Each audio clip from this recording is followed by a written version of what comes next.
Oke, bentar ya. Hujan besar nih. Terakhir ya untuk UTS, apakah bisa kita kuliah hari Senin itu, hari Senin nanti ya minggu depan, tapi jamnya setelah jam 2 gitu, Mak. Bisa nggak ya? Di Senin depan, Prof. Ya, Kalau sesuai ada jadwal sih kan tanggal 30 ya, Prof. Seharusnya eh, untuk pertemuan 7 itu. Pertemuan kuliah penggantinya. eh,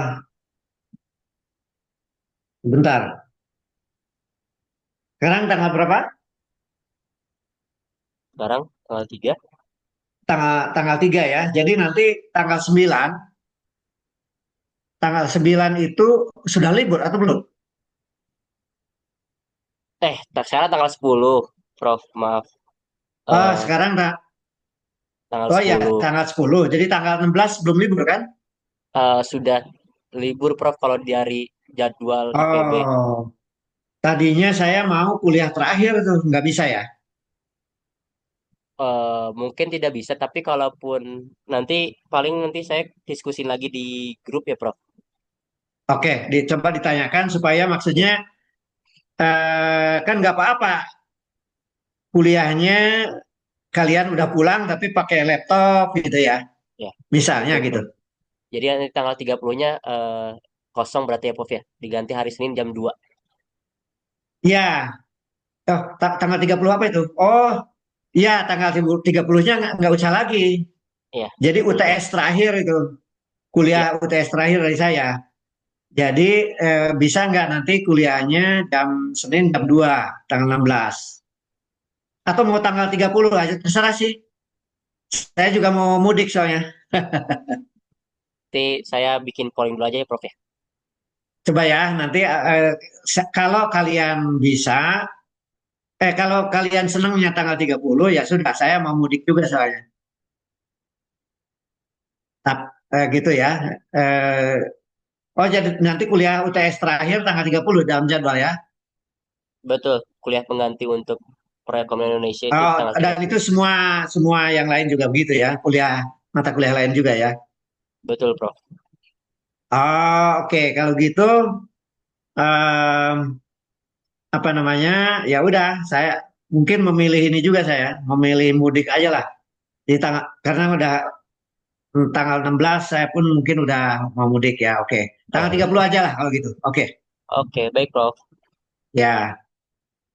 Jadi sekarang ini kuliah ke-6 ya. Pertemuan ke-6 kita akan membahas soal pertumbuhan ekonomi dan distribusi pendapatan. Ini sebuah isu besar di dalam teori maupun praktek pembangunan di negara berkembang ya. Saya belum masuk ke PPT dulu ya. Saya beri pengantar sedikit. Jadi begini, pembangunan di negara berkembang ini dimulai umumnya kan intensif tahun 70-an. Nah, pada tahun 50-an itu kan ada yang sudah merdeka kayak Indonesia dan banyak ada sekian negara berkembang juga yang belum merdeka. Nah, sejak tahun 60-an itu ada namanya development decade ya. Jadi dekade pembangunan PBB yang me- mewajibkan ya sebenarnya kepada negara-negara maju untuk menyumbang 1% PDB mereka kepada negara-negara yang baru merdeka gitu. Nah, dalam prakteknya tidak pernah ada negara yang bisa memenuhi itu kecuali beberapa negara Eropa ya. Nah, kemudian eh, mulailah ada pembangunan di negara-negara berkembang tahun 60, tahun 70 ya. Jadi misalnya ada Korea Selatan itu akhir 60 ya. Kemudian Malaysia awal 70, Thailand juga awal 70 dan Indonesia tahun awal 70. Jepang Jepang dulu itu bukan negara maju, bukan negara kaya. itu baru masih negara miskin tahun 50. Jadi baru pembangunannya intensif awal 60 juga. Nah, eh, sebagai sebuah cara membangun itu ternyata negara-negara berkembang umumnya ya, kecuali Jepang dan Korea, itu mengadopsi karena memang ada bantuan pembangunan, ada tadi ada apa kewajiban PBB kepada negara maju untuk memberikan bantuan ya. Nah, ada yang hibah, ada yang utang itu. 1% dari PDB-nya pada negara berkembang, tapi mereka negara Barat ini sekaligus menyisipkan cara-cara pembangunan ala Barat. Nanti kita akan temui bahwa apa yang disebut dengan liberalisme itu. Jadi cara negara Barat terutama eh, ya hampir semua negara Barat ya walaupun nanti di Eropa itu tidak terlalu liberal sebenarnya seperti Belanda itu kan Prancis, Jerman, apa ya terutama ya Belgia negara sekali itu negara Eropa yang tidak terlalu liberal seperti Amerika. Tetapi ketika pembangunan tadi dimulai mereka apa ya mentransformasikan model pembangunan yang liberal. Apa itu yang liberal? Eh, Yaitu saudara, oh ya oke. Okay. Cara pembangunan liberal itu intinya adalah yang kita sebut sebagai orientasi berdasarkan apa tujuan untuk mencapai pertumbuhan tinggi atau GDP oriented. Itu ciri pembangunan liberal. Jadi negara-negara itu kemudian nanti sibuk untuk menggapai pertumbuhan ekonomi tinggi. Nah, tapi Jepang sama Korea Selatan tidak melakukannya. Terutama Jepang dulu ya. Korea Selatan kan nanti awal 70-an sama Indonesia. Ya, hampir sama lah. Akhir 60 lah. Tapi Jepang tidak melakukannya, yaitu artinya tuh dia eh, ada PDB sebagai ukuran, tetapi tujuan pembangunan di set up, disusun dengan cara ala Jepang. Nah, nanti Korea Selatan mengikuti Jepang. Tapi negara berkembang umumnya seperti Indonesia bersama Thailand, Malaysia itu adalah berorientasi mencapai pertumbuhan PDB ya, produk domestik produk yang tinggi. Artinya berorientasi pada pertumbuhan tinggi. Nah, jadi dari situ kemudian banyak negara berkembang uh, nanti uh, gagal di dalam memenuhi keinginan rakyatnya bukan hanya makmur, artinya tumbuh tumbuh tinggi, tapi juga merata gitu. Karena pertumbuhan tinggi itu biasanya lalu ada pelaku-pelaku pembangunan yang punya modal yang memanfaatkan pertumbuhan tinggi itu sehingga UMKM rakyat pada umumnya tidak bisa secara sama mencapai atau akses pada pertumbuhan tinggi sehingga yang dikorbankan adalah distribusi pendapatan. Jadi nanti yang kaya makin kaya, yang miskin tetap miskin atau bahkan lebih miskin. Jadi ini latar belakang eh, apa topik ini supaya kalian tahu bahwa eh, apa ya namanya trade off simalakama ya. Jadi simalakama itu kalian tahu adalah kalau ditolong bapaknya maka ibunya yang meninggal atau seorang ibu yang ini yang mengandung bayi ya. Ada dokter yang simalakama kalau menolong ibunya bayinya meninggal. Kan menolong bayinya ibunya yang meninggal. Nah, kayak gitu. Jadi banyak negara berkembang ada trade off, ada simalakama antara pertumbuhan dan distribusi pendapatan. Itu adalah pengantar supaya kalian lebih apa namanya lebih memahami ya konteks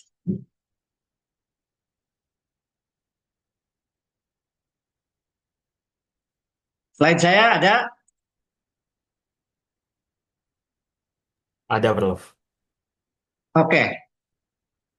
Nah, jadi topik kita itu pertumbuhan dan diskursus pendapatan latar belakangnya kayak tadi ya. Supaya kalian kan kuliah itu kan ada ekonomi pembangunan, makro mikro, itu semuanya liberal based development. Gitu. Jadi tidak heran kalau nanti selama era reformasi Indonesia ini ada trade off tadi.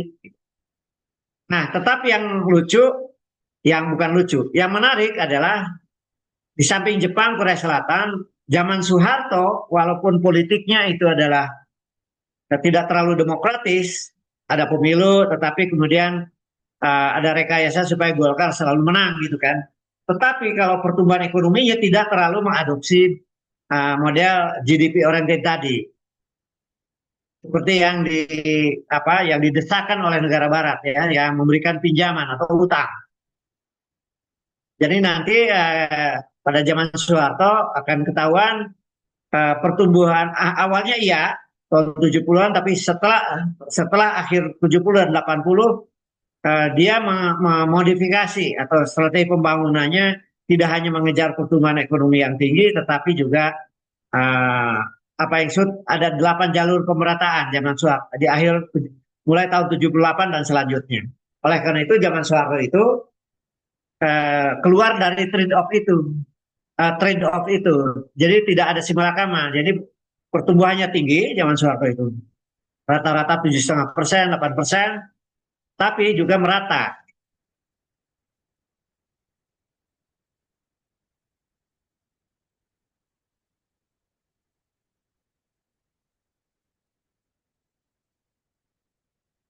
Nah, jadi Jepang sudah memulainya tahun 60, lalu Korea Selatan akhir 60 dan Indonesia awal 70 yang memilih satu strategi pembangunan yang seimbang, yaitu mencapai pertumbuhan tinggi tapi juga ada program khusus di Indonesia ini yang disebut 8 jalur pemerataan. Nah, sehingga nanti kalau negara berkembang pada umumnya yang lain itu adalah ada trade off. Dia mencapai pertumbuhan tinggi, apakah di Pakistan, di negara Afrika, di Amerika Latin, tapi eh, tidak merata ya, tidak merata.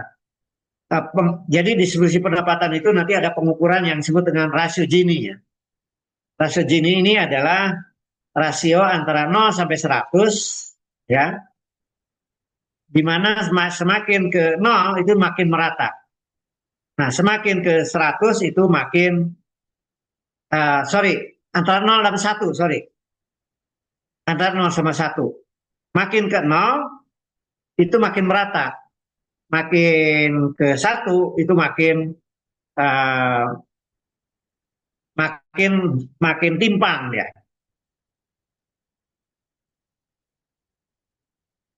Nah, distribusi pendapatan yang buruk itu kalau ada trade off ya, nanti kalau era reformasi justru aneh tuh. Jadi awalnya 70 sampai 2000 Indonesia tidak ada trade off, tidak ada simalakama, artinya pertumbuhannya tinggi. Nah, Indonesia itu 7,5%, 8%, sampai disebut ada Asian Miracle ya Indonesia itu. Karena ditunjang oleh industrialisasi, pembangunan segala macam. Nah, sehingga tercapai pertumbuhan tinggi. Tetapi ada 8 jalur pemerataan. Ada pemerataan apa namanya basic need ya, pemenuhan basic need, ada swasembada pangan, ada program apa namanya berbagai 8 jalur pemerataan memenuhi kebutuhan sembako, kebutuhan pendidikan, kesehatan, sandang, pangan dan seterusnya. Nah, sehingga kelompok masyarakat bawah menjadi eh, apa berkembang juga gitu. Jadi jadi ikut tumbuh tinggi. Jadi pertumbuhan tinggi itu bukan hanya oleh kelompok menengah ke atas, para pemilik modal besar, tapi juga oleh UMKM. Nah itu program UMKM-nya juga pada zaman Soeharto itu apa, sangat prioritas ya. Nah, tapi nanti di era reformasi kita sejak tahun 2000 sampai hari ini terjadi trade off itu, terjadi si malakama itu. Pertumbuhannya juga malahan tidak tinggi karena rata-rata hanya 5%, tetapi eh, timpang. Nah, dan kemiskinan sulit dipecahkan.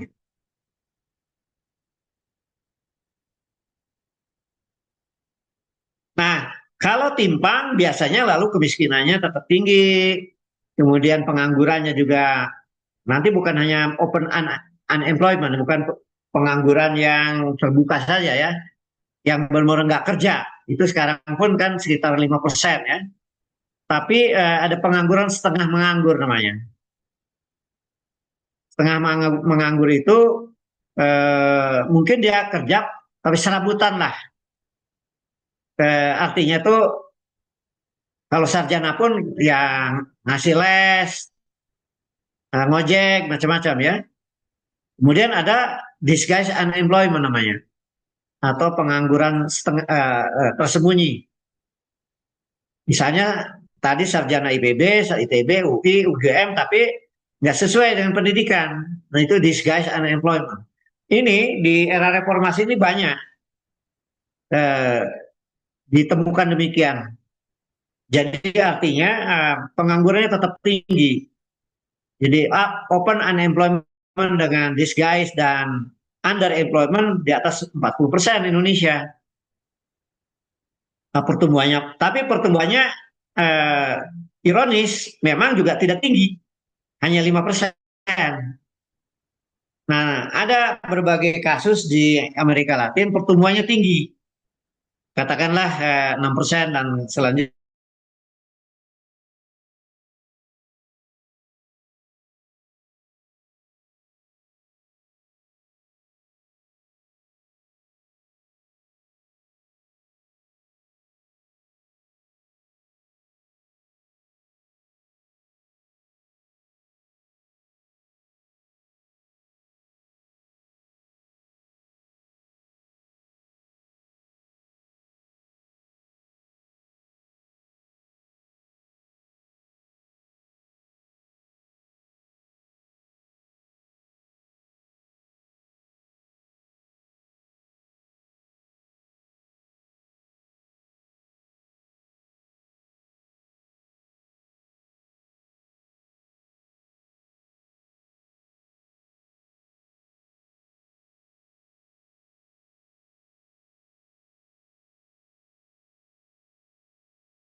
Woi,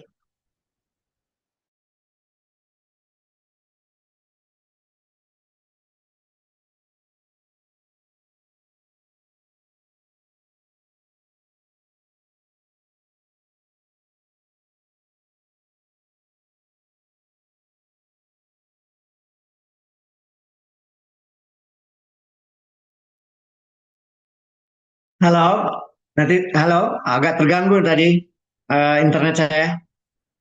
Sekarang kembali suara saya. sudah kembali Prof sekarang. Kembali, Pak. Kembali, Pak. Oh, tadi sedikit terpental ya, oke.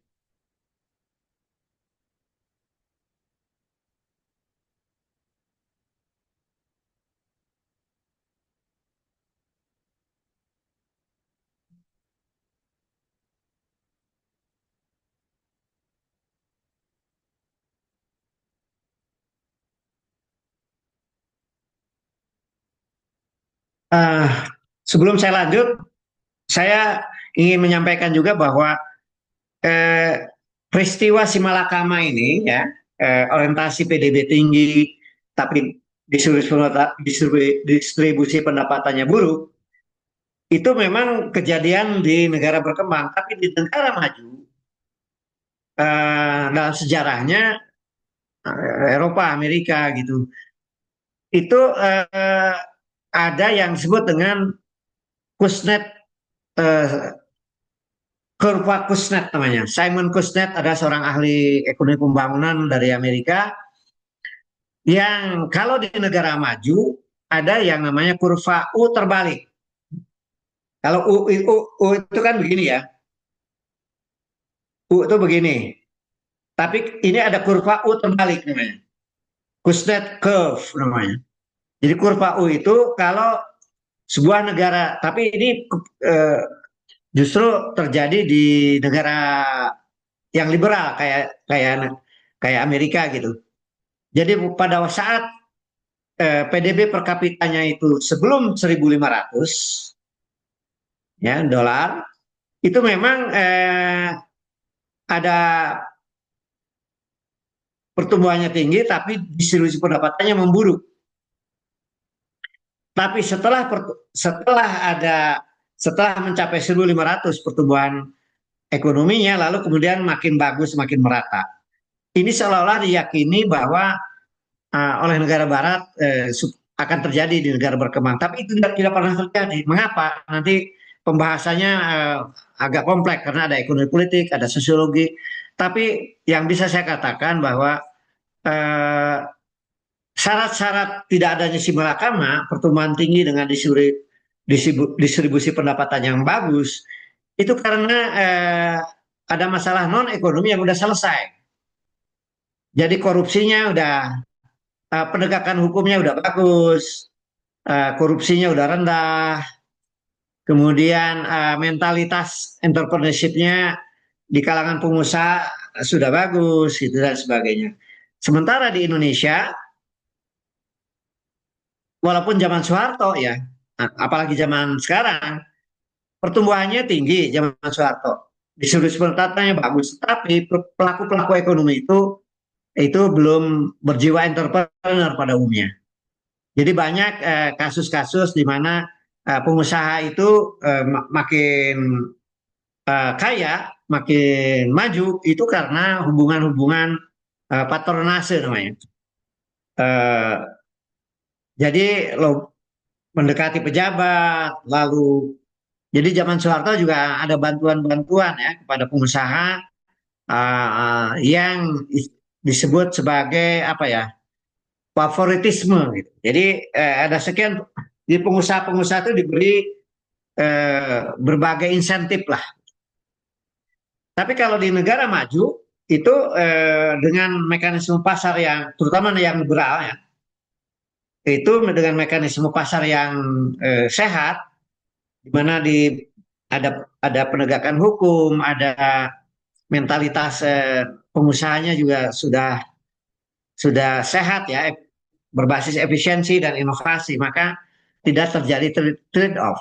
Di negara berkembang, mengapa pembangunan eh, berbasis liberalisme sulit tercapai karena uh, masih ada korupsi, apa namanya, penegakan hukum itu sulit, kemudian mental entrepreneur juga belum merata ya, sangat kecil presentasi entrepreneur di negara berkembang. Nah, tetapi penjelasan lain kalau Jepang, Korea Selatan, belakangan Cina, mereka memacu pertumbuhan ekonomi tinggi, tapi distribusi pendapatannya bagus karena memanfaatkan nilai-nilai lokal, nilai tradisi dan agama kalau Jepang. Korea Selatan juga. Kalau di Cina karena ada partai komunis ya menjaga segala macam yang belum selesai di negara berkembang lah. Uh, gitu. Nah, Indonesia itu bisa, mengapa Soeharto bisa bisa mengharmoniskan antara pertumbuhan ekonomi dengan distribusi pendapatan karena Soeharto menegakkan satu apa, strong government, pemerintahan yang kuat, tapi tidak terlalu demokratis gitulah kira-kira, agak otoritarian. Nah, sehingga dia bisa memacu pertumbuhan ekonomi tinggi dan juga menjamin pemerataan sehingga tidak terjadi trade off itu.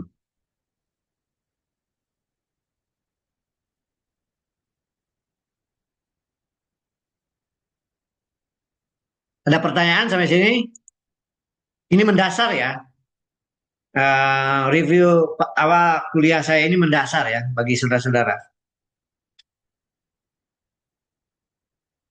Silakan kalau ada pertanyaan.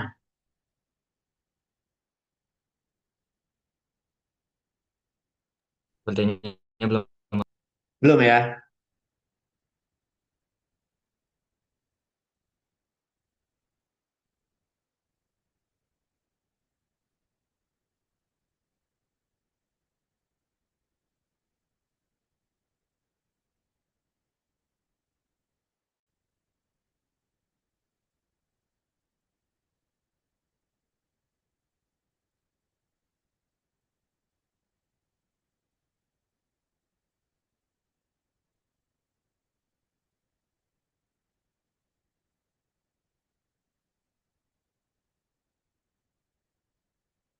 Tapi sebelum saya lanjutkan, bisa nggak saya apa namanya?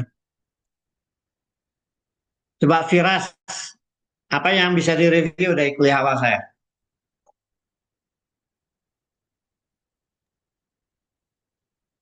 Mungkin Halo Bapak. Firas, coba Halo Pak. jelaskan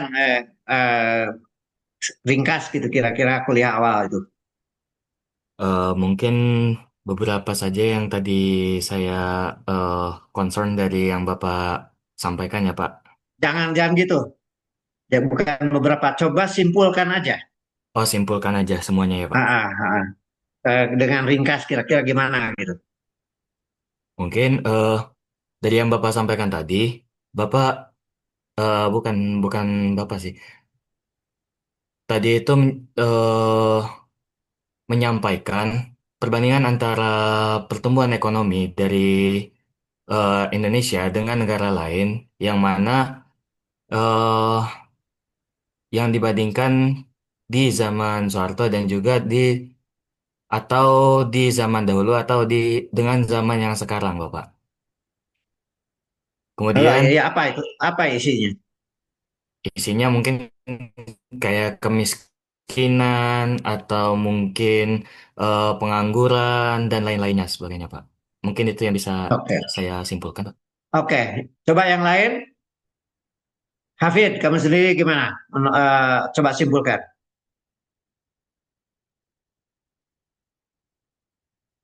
Ya, Prof. Tadi kurang lebih sama ya sama seperti Viras terkait. Jangan, jangan, jangan, eh, jangan kurang lebih sama. Kamu ngomong oh ya, aja. Yang menurut kamu apa? oh ya tadi masih awalan tentang sebelum ke faktor-faktor ini pertumbuhan dari distribusi pendapatan di Indonesia. Tadi sedikit disinggung sejarah-sejarahnya dari zaman Soeharto juga ya Isinya Prof aja ya. langsung. Isinya langsung apa? Apa inti kuliah saya awal tadi?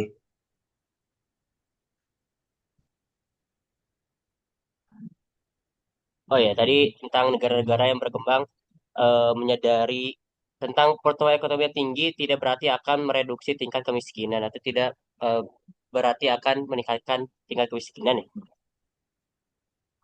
Lalu tadi Ya itu mah terkait baca dari PPT dong. Jangan beda. Yang ditangkap dari omongan saya yang setengah jam itu apa? Kalau itu baca dari PPT dong.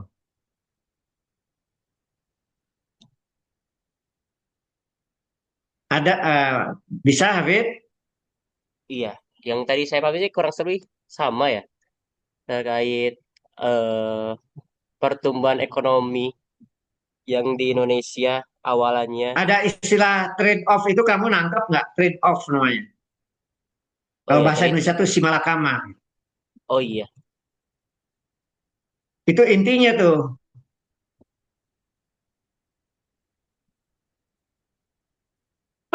Coba,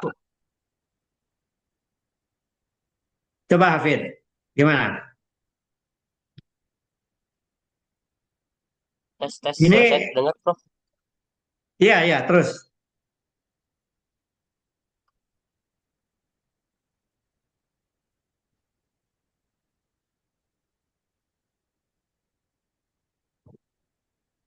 Ada istilah trade off.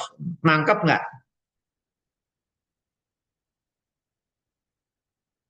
Oh iya, tadi sempat disinggung trade-off atau simalakama yang apa ya? Seingat saya tadi mengorbankan suatu Jangan hal ada untuk mendapatkan disinggung suatu atau apa. sesuatu yang Kalau lain. kalau cara ngomong ya sarjana nanti ya kamu kan jadi sarjana. Oh, oh saya menyimpulkan begini, gitu aja.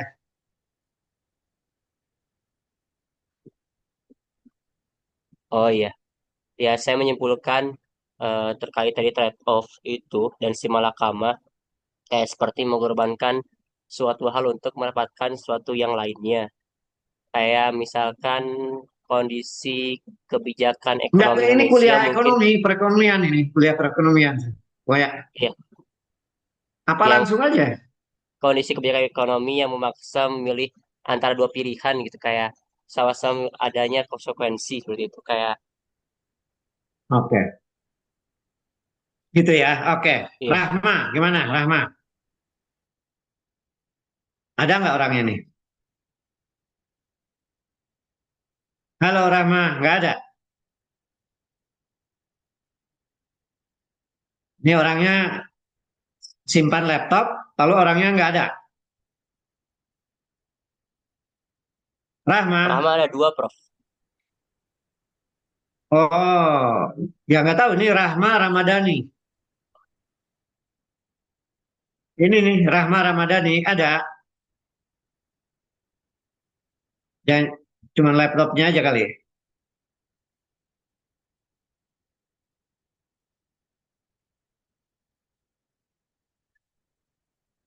Salwa Nabila, ada. Hadir Bapak. Ya, coba sesimpulkan. Menurut kamu kuliah saya apa tadi? Jadi menurut saya yang saya tangkap dari penjelasan Prof, yaitu yang pertama eh, perbandingan antara masa reformasi dengan masa Gak ininya masa aja, ekonominya aja buka itu mah. oh ya, Ya, lalu ada apa eh, inti dari kuliah ini dalam perspektif ekonomi itu apa yang saya uraikan? iya Pak, Coba. iya Prof tadi soal trade off di mana trade off tersebut menjelaskan bahwa ada suatu trade off itu atau bisa dibilang si malakama pada perekonomian Indonesia uh, yang berarti pada pertumbuhan ekonomi tinggi itu tetapi memiliki resiko utang yang tinggi. Lalu juga ada atau bisa disimpulkan bahwa kita bisa me, apa ya? Kayak ini Pak, apa namanya? Prof, kayak ada hal yang harus apa namanya? Aduh, di di bentar Prof. Namanya apa ya? Di bukan dihilangkan tapi di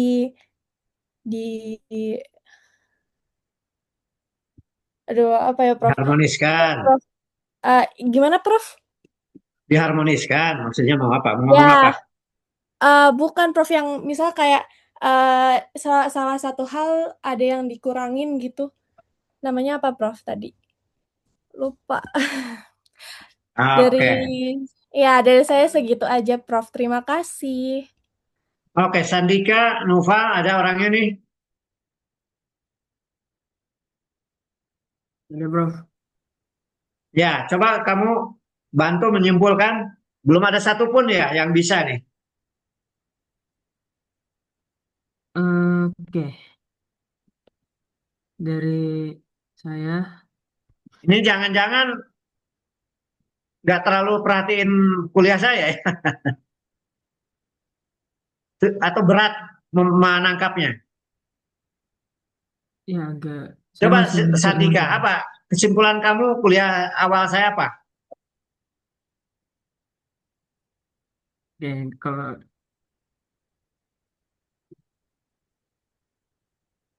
Hmm,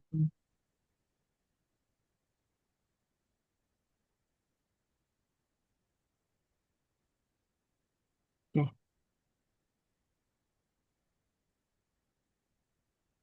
Jadi Yang keras, yang keras.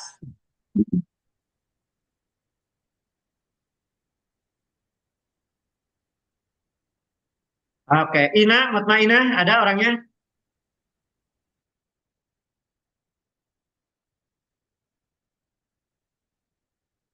Halo, Ina.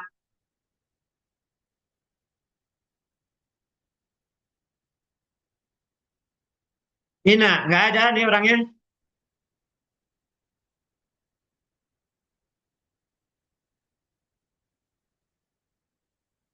Hana Fauzia, ada orangnya? Halo? Waduh, Hana, nggak ada orangnya nih.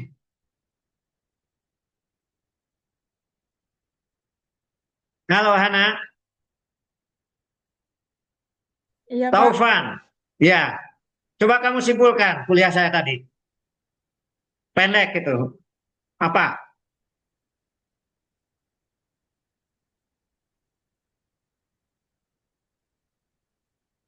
Eee,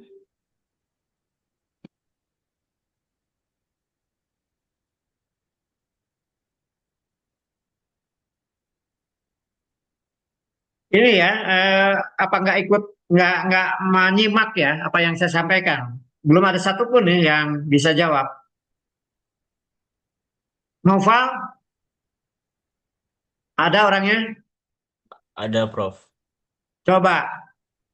Eh, baik, Prof. Saya tadi menyimpulkan kalau di setiap pemerintah itu ada beberapa kebijakan ekonomi untuk pertumbuhan ekonomi dan ketimpangan pendapatan. Tadi saya mendengar kalau misalkan di pemerintah periode Orde Baru, yaitu pemerintah Soeharto, itu fokus utamanya itu adalah stabilisasi dan percepatan pertumbuhan ekonomi. Wah, ini membaca, bukan nyimpulkan. Nggak pernah ngomong stabilisasi saya. Baca itu. Kirain mendengarkan kuliah saya, lalu menyimak dan kemudian mereview namanya. Jadi intinya ya, saudara-saudara sekalian, ini apakah keterbatasan kuliah online atau apa ya, atau berat menangkapnya? Intinya itu di dalam pembangunan ekonomi itu ada trade off. Umumnya negara berkembang kalau mencapai pertumbuhan ekonomi tinggi, tapi ketimpangannya makin memburuk. Nah, itu sebenarnya yang mau saya ingin dengar dari kalian. Gitu. Tapi ada negara yang berhasil tidak seperti itu, yaitu Jepang, Korea Selatan, gitu. Dan zaman Indonesia, zaman Soeharto, gitu. Di era reformasi sejak tahun 70 sampai sekarang ada trade off. Pertumbuhannya ya lumayan tinggi 5%, tapi distribusi pendapatannya buruk gitu. Itu kira-kira ya. Itu kesimpulan kuliah saya panjang lebar tadi itu. Saya mau ya ini kalian terserah kurang memperhatikan atau apa, tapi itu sebenarnya sangat penting ya buat saudara sebagai calon sarjana ekonomi nanti. Ada pertanyaan dari saudara?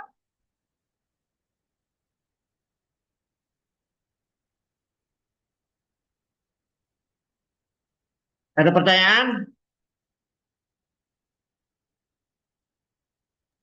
Belum ada, Prof.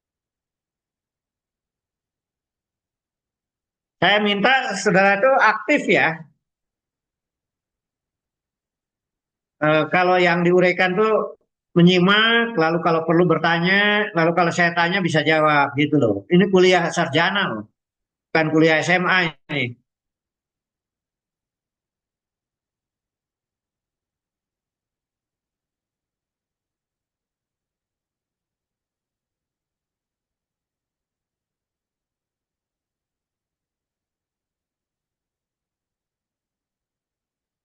Oke, saya lanjut ya. Sekarang itu Apa sih sumber pertumbuhan ekonomi itu? Pertumbuhan itu rumusnya gimana? Kalian sudah kuliah makro ya. Rumus pertumbuhan itu gimana?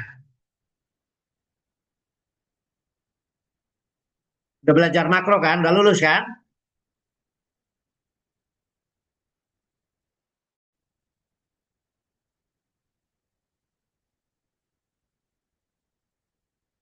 Hafid, ini udah lulus makro belum?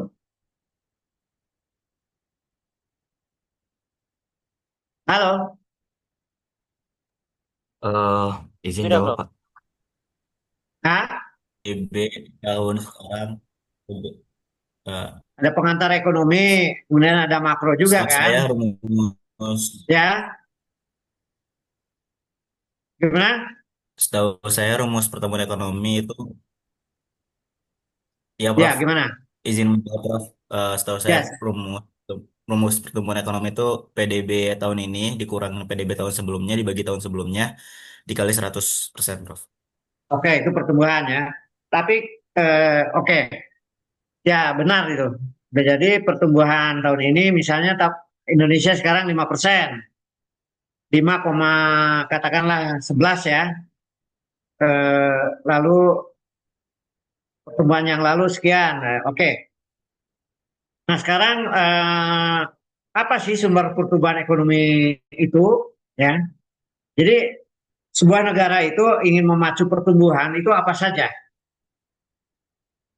Nah, kalau rumus yang Hafid tahu, Y sama dengan apa? Tahu. C, pernah nggak di makro? Y sama dengan C ditambah Tambah I, I tambah G, tambah G tambah NX. tambah I NX, tambah G ditambah NX, Dan X. X kurang M ya. Konsumsi, investasi, investasi, government, government expenditure ekspor plus impor. Dan Ekspor. ekspor. ekspor dikurangi impor. Itu benar. Itu rumus pertumbuhan ekonomi. Nah, tetapi ini sumber-sumber pertumbuhan itu Indonesia sekarang ini masih ada yang disebut sumber daya alam ya, natural resources. Jadi kita sekarang punya yang hebat sekali Indonesia ini juara produksi sawit ya. Eh, dalam bentuk CPO, diolah sedikit namanya CPO. Itu sawit, lalu ada batu bara, ada nikel, itu sumber daya alam namanya. Nah, tapi kita belum hebat. Indonesia tumbuh 5%. Lumayan. Nah, tetapi sumber pertumbuhannya itu baru dari natural resources. Sebagian besar dari natural resources plus konsumsi masyarakat, ya. Tadi sudah disebut. Jadi ada sumber daya alam, ya tadi ya, kayak sawit, batu bara, nikel dan lain sebagainya. Belum dari pertanian juga ya, pertanian sawah, perkebunan, peternakan, eh, perikanan gitu. Itu sumber daya alam semua. Tapi sumber daya alam ini kemudian diolah ya oleh pemilik modal eh, yang disebut dengan akumulasi modal ya, capital accumulation. Jadi artinya itu ada peran para pengusaha di situ. Untuk pengusaha itu bisa pengusaha di Indonesia ini kan masih kuat BUMN namanya. Pengusaha badan usaha milik negara. Lalu ada BUMS swasta dan ada koperasi. Nah, tapi juga ada UMKM yang skalanya lebih menengah dan ke bawah. Dia memainkan modal uang lalu mengolah sumber daya alam. Tapi umumnya olahannya masih belum apa ya, added value masih kecil sehingga langsung diekspor. Gitu. Lalu bagaimana pengusaha itu mengolah sumber daya alam, punya modal, tentu harus ada organisasi. Ada organisasi. Organisasinya yaitu bisa PT, perusahaan terbatas maka itu swasta.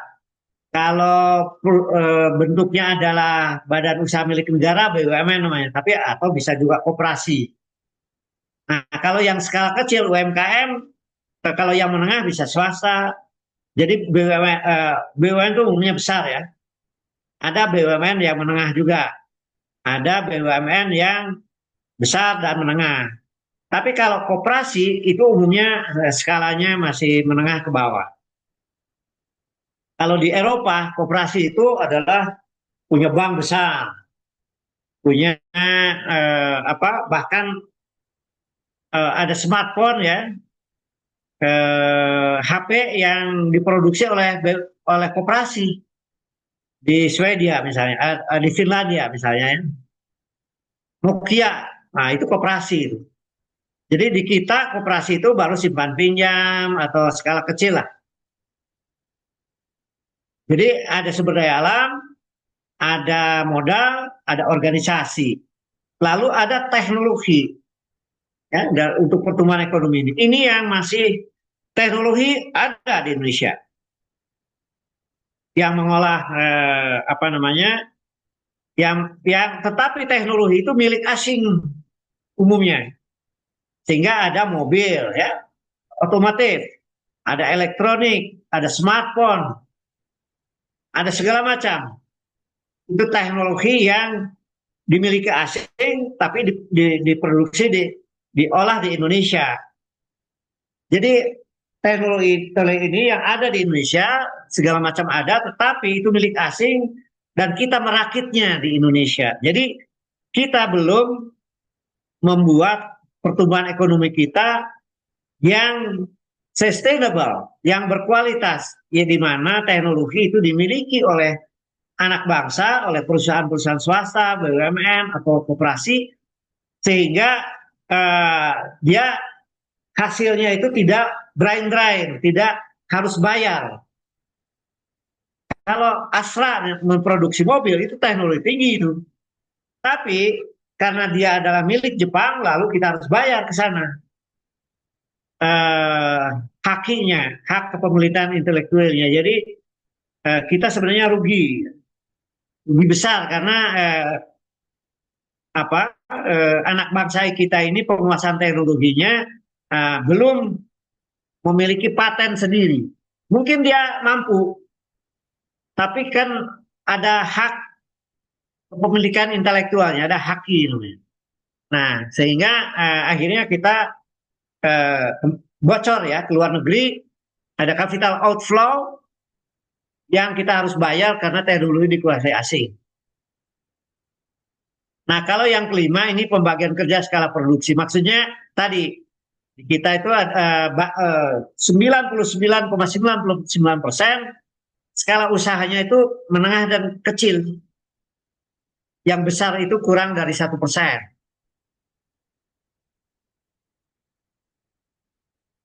Nah, jadi dengan faktor-faktor pertumbuhan, walaupun kita pernah tinggi zaman Soeharto dan mediocre zaman reformasi 5%, tetapi kita belum mempunyai kualitas pertumbuhan yang belum memiliki pertumbuhan yang berkualitas. Pertumbuhan berkualitas itu berkelanjutan ya, tapi dengan teknologi yang dimiliki anak bangsa dan kemudian organisasinya modern gitu. Lalu efisien dalam mengelola modal sehingga sumber daya alam itu tidak hanya akhirnya diekspor dalam bentuk raw material. Gitu loh. Jadi yang kita ekspor, kita sekarang PDB kita sudah 23 triliun, nomor 16 di dunia. Tetapi kita belum jadi negara maju karena kalau dibagi penduduk yang 280 juta maka income PDB per kapita kita baru 5.000. Kalah oleh Malaysia yang 14.000. Padahal awal pembangunannya sama. Korea Selatan sama juga awal pembangunannya, tapi Korea Selatan sudah 30.000. PDB-nya dibagi jumlah penduduk. Nah, karena apa? Karena pengelolaan modalnya itu efisien dan inovatif, organisasinya juga modern, tidak apa ya eh, tidak tidak korup lah, tidak bocor gitu. Nah, belum lagi teknologinya itu sudah dikuasai oleh anak bangsa sendiri, Jepang maupun Korea Selatan yang dulunya awal pembangunannya sama-sama dengan Indonesia.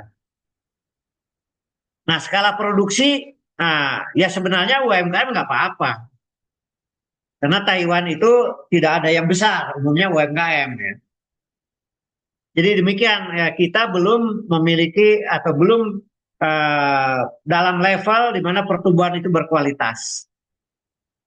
Kita sangat kaya sumber daya alam, tapi pengelola dengan modal yang masih sebagian dari utang, belum efisien, masih bocor, masih ada korupsi di sana. Organisasinya belum modern. Uh, Teknologinya hampir tidak ada yang dikuasai oleh anak bangsa. Skala produksinya 99,90% itu UMKM. Sebenarnya nggak apa-apa. Kalau seperti Taiwan itu tidak ada yang besar, semuanya menengah aja. Tapi dia sudah sangat tinggi Taiwan, pecahan dari Cina ya. Oke, ada pertanyaan sampai sini?